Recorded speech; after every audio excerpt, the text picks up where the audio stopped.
Welcome to the System Simplified podcast, where we feature top leaders who share stories on how to successfully systemize a business. Now, let's get started with the show.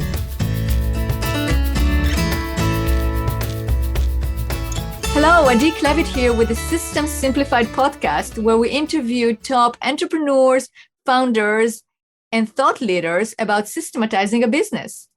And this podcast is being brought to you by Business Success Consulting Group. At Business Success Consulting Group, we create custom processes and tailor-made business systems so businesses can thrive and grow. All right, and today's guest is Justin Riordan. Hi, Justin. Hey, Adi, how are you? Good. I am so happy to have you as a guest on this podcast. We're going to have an amazing conversation. I want to promise our listeners it's going to be exciting and it's going to be entertaining. Systems. Yay. That's right. You see it already. Everybody's laughing. But, that's really, Justin, that's who you are. You are so creative and you always bring that entertaining edge to everything. Why be serious, right? I mean, Yes. Yeah. We can get the same thing done and have fun, or we can get the same thing done and be in pain the entire time. And I'd rather have fun getting there. So let's have fun. Absolutely. Okay. So Justin, I have to introduce you more seriously. So you are the founder of Spade and Archer Design Agency, which is a home staging company, and you have locations in Portland and Seattle. Yep. You really are a thought leader and a trendsetter in the real estate industry. And throughout our conversation, our listeners will see why. And you have a fantastic story to tell about how you actually got on this journey as a successful entrepreneur, which I would like to dive into it. But before that, I have to ask you the question of why Spade and Archer? What's the significance between that name, behind that name? So I was living in San Francisco at the time, and I had just met it was boyfriend then, it was fiance, and then I've been married to him now for 20 years. We've been together for 22 years. So I'm living in San Francisco at the corner of Post and Hyde, 891 Post Street. And I decided I wanted to read all of the classic San Francisco literature. And so my husband, then boyfriend, took on this task of buying me all the famous San Francisco pieces of literature. And so I read Tales of the City, and I started reading a book called The Maltese Falcon. And I'm reading The Maltese Falcon. And in the book, there's two main characters. There's Sam Spade and then his partner, Miles Archer. And Miles Archer dies in the first paragraph of the book. And Sam Spade is investigating his murder. They run a detective agency. And Sam Spade comes home from investigating this murder to 891 Post Street and walks into the building and describes my building and walks into my apartment as I'm reading this book in my apartment that was written like 50 years ago or 60 years ago. It's crazy. So their detective agency was called Spade and Archer Detective Agency. And I said at the time, if I ever owned my own business, I would call it Spade and Archer, because that is way too many coincidences to happen all at once. I went and talked to the landlord. And I was like, why does Sam Spade live here? And he's like, oh, it's a long story. I'm like, what's going on? He's like, Dashiell Hammett, when he wrote the book, lived in the corner unit. And the guy who lives in the corner unit will not let us change the plumbing or paint the walls or do anything, because he says it's historically significant. And so in order to get them to let them renovate the apartment unit, they put a plaque on the front of the building that said Dashiell Hammett wrote The Maltese Falcon here. And so we took from Spade and Archer Detective Agency, we changed it to Design Agency. And so that's where our name comes from. I wanted it to sound familiar, but not Justin Riordan Designs. Absolutely. What a great story. Okay, so now tell us the story about how it came about. How did Spade and Archer Design Agency actually started? Okay, so I have a bachelor's of architecture from University of Hawaii. I practiced architecture for 7 years. Then I switched to construction management, did that for another 5 years. I was building big tenant improvements in high-rise buildings, doing lots of bathroom renovations and building on offices. And I did that in San Francisco for a couple of years. My husband and I got married. We adopted a kid. We couldn't afford preschool in San Francisco, so we moved to Portland. And I was continuing to do tenant improvement work on the construction side, and the Great Recession hit. And I lost my job. I think I was in the third or fourth round of layoffs. And I saw them coming about 6 months before it was going to happen. And I was like, okay, There's no jobs in construction. There's no jobs in architecture. What could I do? And I was like, I know, I'll open a lamp store. So my big idea was that I was going to go to thrift stores and buy broken lamps and like spray paint them gold and make them look fancy and build new shades for them and sell them. And I was like, okay, that's a super great idea. Good job. But you have no retail experience at all. Like I've never even worked in a retail store before. So I was like, okay, let's change the question. If the question was, you didn't have to make money, you just had to do something that you would love for the rest of your life, and it has to be a service, because I know service industry, like I get that. If you just have those two requirements, you have to love what you do and it has to be a service. What would you do for the rest of your life that would make you happy? And I was like, I would move around people's furniture. So I was like, okay, great. Now you know what you want to do. How are you going to make money doing that? And I was like, the only time somebody would pay for you to move their furniture around would be when they were selling their house. So I need to be a home stager. So I was driving through the gorge. My husband was in New York City visiting his family. I picked up the phone and I said, Joe, we're going to open a home staging company. We're going to call it Spade and Archer. And he was like, that's a great idea, honey. I mean, like literally from the get-go, 13 years ago, every day, my husband has been wildly supportive of this company. We started it out of my house. It was like me and I rented a U-Haul truck and we stole a bunch of my own furniture and put it in somebody's house. And that day, I rented the U-Haul truck and it was almost out of gas. And I was like, oh, I have to get there on time. So I'll fill up the gas afterwards. So I put all the furniture in the truck the night before with my husband, and I drove to go deliver the furniture, and I ran out of gas like 200 yards from the parking space that I was supposed to park in. And so I had to get out and like push it, and some random stranger helped me push the truck. And by this point, I'm like soaking wet. I'm bringing the furniture in. I'm inside these people's house. There's nobody there. Like it's empty, right? But I'm soaking wet. So I took off all my clothes and left my boxer shorts on and put them in the dryers and like dry my clothes because I was so wet. And then I switched. I put my boxers in and I put my clothes on and I put that in the dryer. And my husband showed up and like, he brought me gasoline so I could get the truck to the right place. And he helped me move in the couch. And then it was roses from there on out. Nobody caught me in my boxer shorts on my first day. So, we moved, the business was operating out of my house for, the first like 3 years. And on the third year, we had so many mattresses in our living room that we couldn't have a Christmas tree. And my husband was like, you need to get the business out of here. And I was like, got it, understand. So I rented my first building. And then, 7 years after we opened up another shop in Seattle, Washington. 2 years after that opened, it burned to the ground in Seattle. On the 4th of July, the tenant that was in the space next to us had an errand cigarette and lit a fire and burned the whole thing down to the ground. And so we were running crews from our Portland office up to our Seattle office to try to get those projects staged. We didn't actually miss any projects. It was kind of crazy. Found a new space in like 13 days, got leased up, got into there, started the business all over again. And so now we are in Portland and Seattle. We're operating and going pretty smoothly. So that was a mouthful. Sorry. What an amazing story. But you tell it, it's like, it's the adventure behind it, right? I mean, it is like the different things that happen, but you just push forward. And, and the pandemic was not very good for some home stagers, but you managed to also figure it out and continue to ride strong. How did you do that? You're going to love this answer. Are you ready for it? Yes. Systems. Okay, good. Tell me, Justin. And we didn't practice. That was Justin without practicing.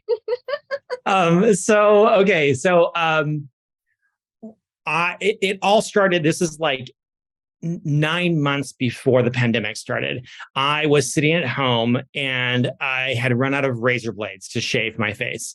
And I was like, I really need some more razor blades. There's a Walgreens. I'm not kidding you. It's 2 blocks away from my house. Like I could literally walk there in less than 10 minutes, buy some razor blades and have them like immediately that night.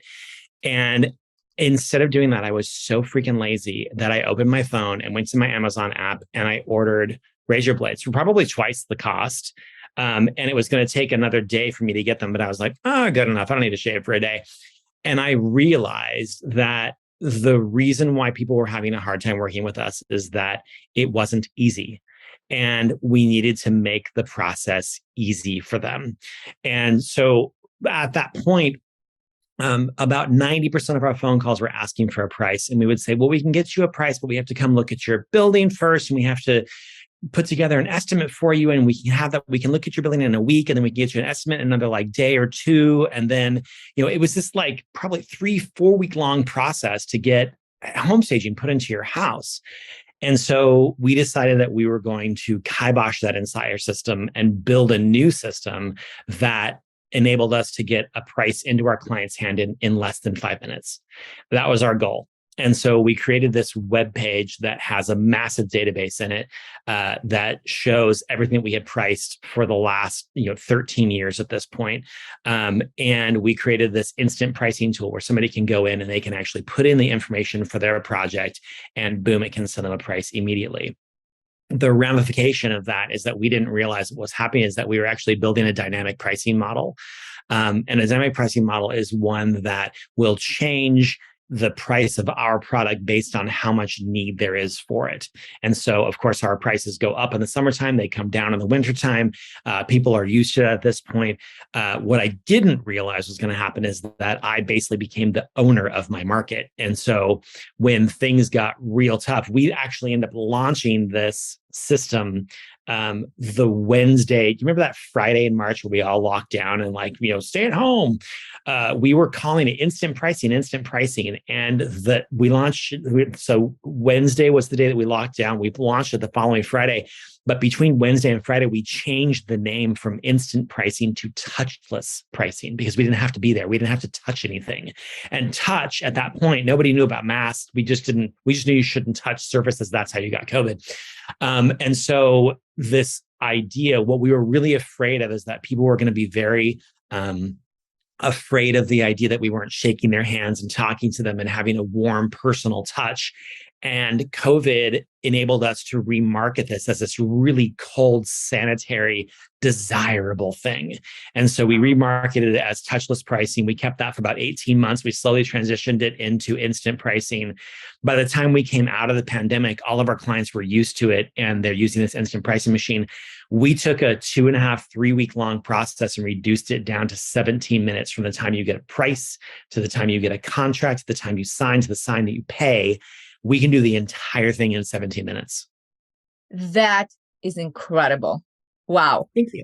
I mean, that takes pivoting the world during the pandemic to a whole new level. It's like we seem just like what a great timing for that, Justin. That's amazing. Yes. But there is more to systems. I know you are also now working on more systems for your business, right? Yeah. So tell me about that. What are your favorite systems and why do they work?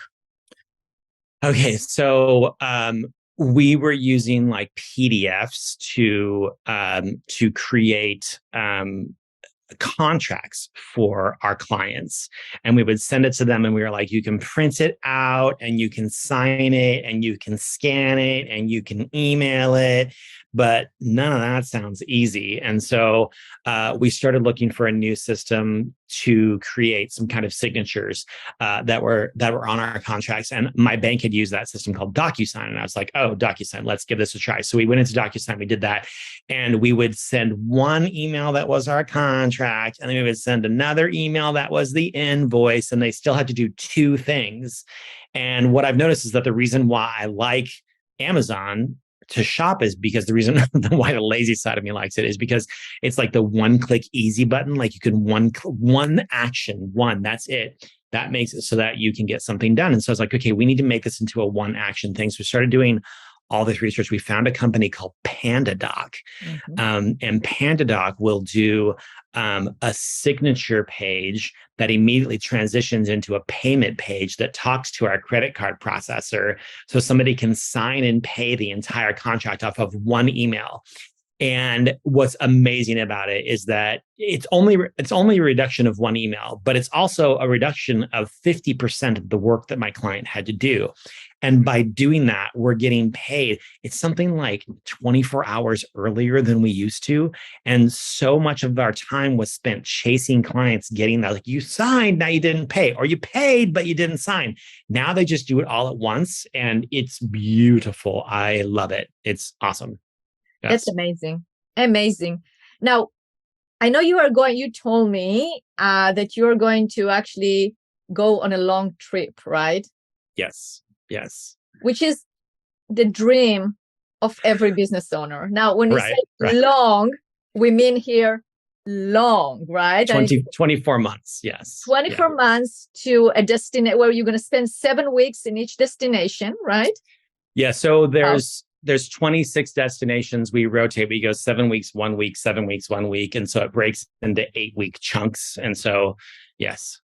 Which is amazing. It's absolutely amazing. And you went over the destinations with me. I was like, wow, unbelievable. It's like probably everything on your bucket list and your husband's bucket list is just like, right? Exactly. Yes. So as a business owner, how do you do that? Okay. My very, very first business coach, I met him at a bank conference. I'd been invited to my bank invited me, and they're like, come listen to this speaker or Gaiman's chorusing or something. I don't know. It was some event for the bank. And I met this guy and I shook his hand and I'm like, what do you do? And he's like, I'm a business consultant. And I was like, oh, I own a business. And he's like, we should talk. And I was like, great. And he's like, I'll spend an hour with you for free. And I was like, hey, that's my price. And so I met with this guy for an hour for free. And he was like, how long can you step away from your business? And I was like, oh, easily like 3 days, like no problem. And he goes, you don't own a business. And I was like, what do you mean? And he goes, you own a job. And I was like, well, fondue, man. What do you mean I own a job? I'm like, okay, then how long can a business owner leave? And he was like, a business owner can leave for 6 months, come back, and the business will be running itself better than before he left. And I was like, challenge accepted. And that was 13 years ago. And I was like, okay, how do we learn how to do that? And he was like, well, we start with the thing that you like doing the least. And at that point, I was picking up couches. I was, carrying chairs. I was, writing the contracts. I was doing the site visits. I was doing everything. And I was like, nobody could possibly do this as good as me. And my appendix disagreed. And my husband was at work. He was working at a grocery store so that we could have health insurance because I couldn't afford it. And I woke up, I was very sick to my stomach. I took my kid to school. I got sicker and sicker to my stomach as the day went on. And turns out that my appendix was infected. I needed to have my appendix taken out. And so I had never canceled a project. I had never canceled an appointment. I was 3 years into my business at this point. 2 years into my business at this point. And I called my husband and I was like, you need to come take our son because I'm in a lot of pain. I'm going to the emergency room. And they took out my appendix around 1 o'clock in the morning. And my husband said to the doctor, he was like, if you don't keep him here, he's going to go back to work. And he was like, okay, great. And usually for an appendix, it's overnight. They kept me for 3 days. And so I had to cancel 2 appointments. And the doctor came in and he was like, you can go back to work. You are not allowed to lift anything for 6 months. And I was like, oh, crap. And so I posted a couple of ads and I started advertising for movers. And I hired 2 movers. That was my first time I ever hired anybody. I hired 2 movers. And suddenly I wasn't moving furniture anymore. And then I hired a project manager who was like going to come in and like actually design projects and do pricings. And I lost a couple of clients. They were really upset that I wasn't doing it personally anymore. And I lost, 2 or 3 clients. And then I gained 24 clients. Then I hired a second designer. And then I hired 2 more movers. And then I hired a creative director. And then I hired a business manager. And then I hired a receptionist. And then I hired an admin assistant. And I got to the point where the leadership team, not even people who were doing the work, the leadership team of my company was 6 people. And then I had 24 people actually doing the installation of the work. And we got pretty big before the start of the pandemic. And then I went into, what EOS is, Entrepreneurs Operating System, either traction or scaling up. I went into the traction side of things and started redefining what my company was because it had become behemoth. My payroll, I was paying like $60,000 every 2 weeks, like $30,000 a week in payroll, and it got out of control. And so I was like, okay, we need to step back here, redefined our core values, figured out what our core purpose was, got our core product, which is exceptional home staging, made easy. Our core values came down to graceful, adept, thoughtful, and tenacious. Those are our 4 core values. Um, and halfway through this process, the man who ran my company came to me and said, you know, your core values? And I was like, yeah. And he goes, they're a bunch of bullshit. And I was like, well, thank you so much for helping me understand. Here's the door. And he left that day. It was his last day. And we narrowed down our company. We got our leadership down to a total of 3 people. We have one person who runs the Portland office, one person runs the Seattle office. I kind of oversee both of them. I have one admin support person. And then I've got 18 people who are installing projects. I simplified it down to the very, very core of its parts. I got us down to the things that we need to make this company run. I turned our incentive program around to make it so that, because I had a guy who was a creative director who was running our offices, and he's like, oh, it's so great. We don't have any projects today. And I was like, what do you mean? And he was like, well, the team's been pretty tired. And so they're going to be so happy that we don't have to do anything today. And I was like, that's not good. So we developed a scorecard, which we did not have before EOS. Scorecard shows us every week what our goal is to be able to hit based on how many employees we have and how much we actually did, and then how much we charge for those. Because now we have a dynamic pricing model that goes up and down. We need to make sure that our pricing is either high or our installations are high. And so we then tied our creative directors' bonuses to that scorecard. It's like, hey, if you meet your goals, you can make a significant amount of money here. If you don't meet those goals, not so much. And so all of a sudden, they're really excited when they have their weeks booked, when they have the amount of work that they're supposed to have, and their teams get really excited because it's coming from leadership now. And so basically, what Traction did was it got the entire team rowing in the same direction, because we were rowing against each other, and it was costing a lot of money that was going nowhere. Now it's to the point where the company pretty much runs itself. I stay away almost all of the time. I visit them quarterly. So I go to the office like once a quarter and spend a day with them, which is the plan. That's what will happen when I'm away for 24 months. I'll actually come home for 1 week every quarter and visit the offices for a couple of days, 2 days each in each office. And so I'm getting them used to where we are now. And I pretty much work off of Zoom with them. And I heard a really great quote the other day. It was, entrepreneurs do what other people refuse to do for a few years so that they can do what other people cannot do for the rest of their lives. I love that quote. Excellent quote. Yeah. So Justin, just so you gave us so much information, I'm sure our listeners are like, okay, how do I get there so I can actually not have a high paying job, but I can actually have a business, right? So basically what I heard is, first of all, I think it's making the decisions, like really realizing whether you have a job or you're actually an entrepreneur, right? I mean, that's where you actually had that realization of going like, I can live only for 3 days. Maybe I really have it's even a lousy job. And what job do you have that you only can get 3 days a year, right? Yeah. So you have a job, you realize that, and you realize that you need to actually be able to step out of the business. So you figure out what positions you need to hire for. You need to figure out what is it that you least like to do, and then you start putting people there. Or you look really at what positions you have available, and then you start hiring. You tie the compensation to some kind of a bonus structure, so everybody has a skin in the game. You make sure that everybody knows the vision, the core values, the mission, everybody's aligned, and if they don't like it, you let them go. But then you are left with a core group of managers, of leaders that can actually follow you. And then you actually step out of the business. So even if you're not going on vacation, you step out of the business and see how the business can operate without you, and getting everyone adjusted to the fact that you're not there, but they know that they have access to you at certain times. So that is basically the steps that you took there. Yeah. I talk about being a business owner as being like a good grandparent. You are never there when you are not needed, and you are always there when they need you. When your daughter or son says, hey, grandma and grandpa, we need you to come babysit tonight, you're like, absolutely, I'm there for you. But you never pop by unexpected and be like, I just came to hang out with you, because they're like, get out of my house. So it's like being a good grandparent. On the hiring front, so we really hire based on core values. We talk about our core values. We ask them to talk about our core values. We're like, what does this word mean to you? What does being graceful mean to you? What does being adept mean to you? And we have them sit down and talk about it. And if you talk about those core values enough, people will self-select out because they're like, yeah, I'm not that person. Sorry.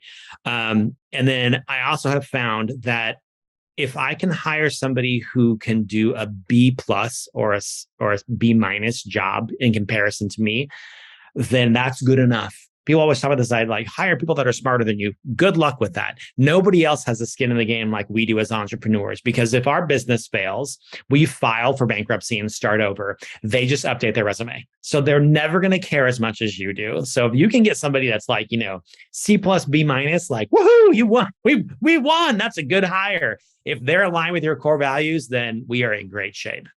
Yeah. And then the training comes in. I mean, that's really where the processes and procedures come in, because if you have it documented, then they can follow it, right? Let's talk about training. Let's talk about training, please. Okay.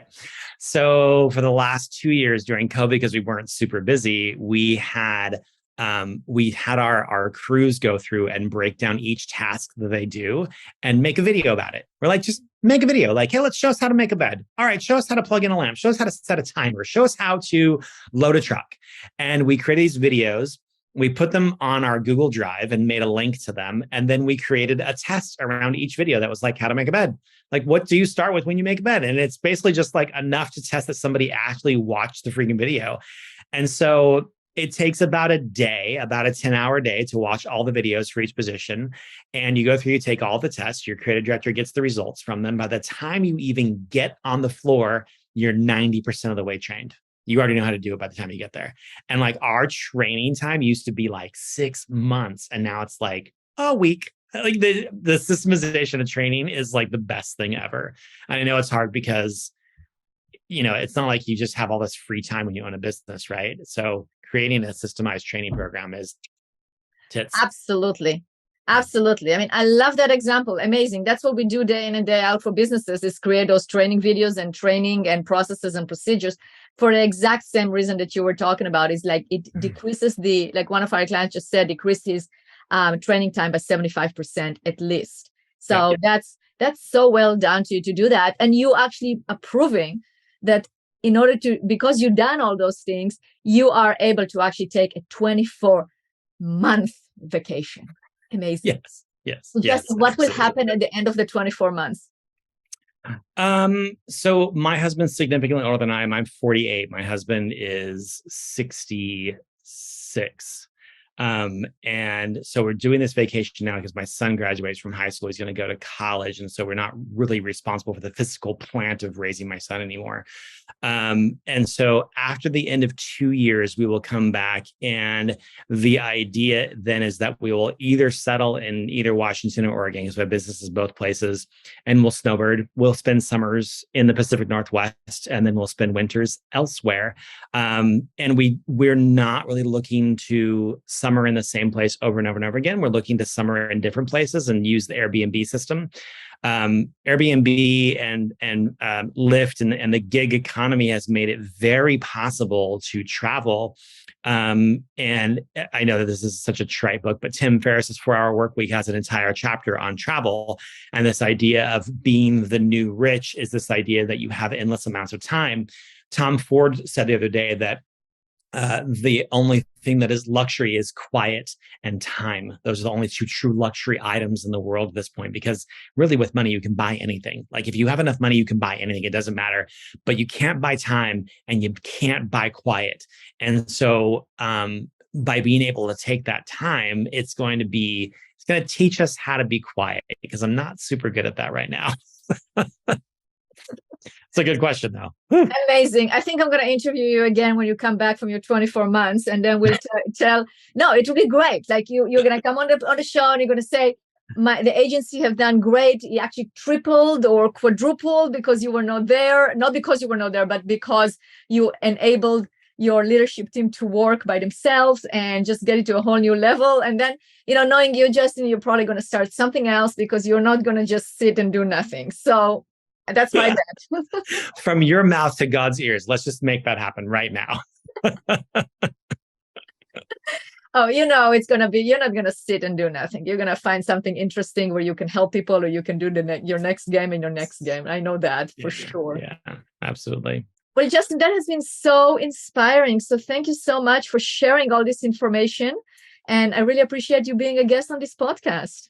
Honey, I am just honored that you asked me to be here. I've watched a couple of the episodes, and I do not think of myself along the caliber of the folks that you're interviewing. And so thank you. I appreciate it. It was very sweet of you to ask me. You're very welcome.